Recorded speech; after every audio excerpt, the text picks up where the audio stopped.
There's a car up in the grass area at the gas station.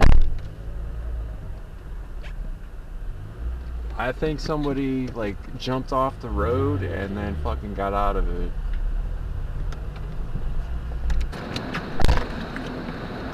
Fuck, man, good thing I stopped. What's going on, everyone? Honda Fit for Adventure, and I have an interesting story for you. It's about 6 in the morning. I just got off from working overnight and stopped at the gas station to get some drinks. And on my way out, I noticed a wrecked car off on my right-hand side. I saw that the flashers were on, but I thought that's kind of a weird spot to leave a car up on the island. You know, after an accident, a tow truck usually would have towed it away or put it into an empty parking spot. When I backed up, I noticed that there is still debris in the grass and in the parking lot. And this is something that's usually picked up after an accident. And I'm like, I don't think anybody knows about this car out here. I slowly drove by, and this is when I started to assume that somebody wrecked their car and took off on foot.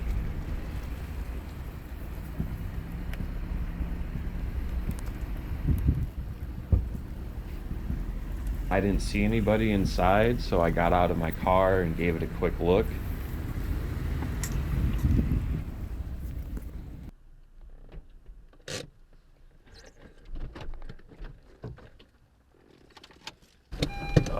There's a car up in the grass area at the gas station.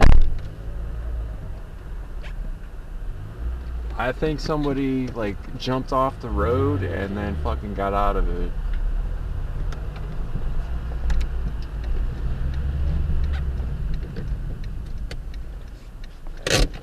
I still didn't see anybody inside, so I went back into the gas station. I was like, hey, do you know that there's a wrecked car outside? They said that somebody just told them about it, but they haven't had a chance to go out and look yet. So on my way out of the gas station, I called 911. They asked if anybody was inside the car. I said I didn't see anybody, but I'm gonna go take another look. And when I opened the door, I saw the younger driver slumped over in the front seat. I was like, oh my God, there's somebody inside.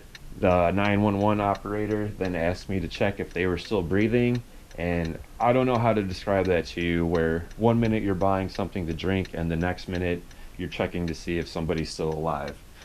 They were still breathing, but they weren't responding. Several police officers arrived, and then shortly after, the fire truck and ambulance arrived. It was about 20 minutes before the driver regained consciousness, and then another 10 minutes before they were able to escort them into the ambulance. I still had to wait around a little bit for the fire truck to move so I could leave.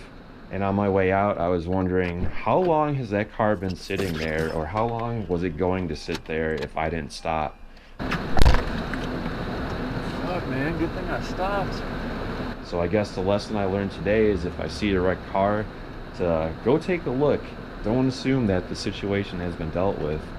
Or if you see a car on the side of a road, don't assume that they just have a cell phone or they have one that's working.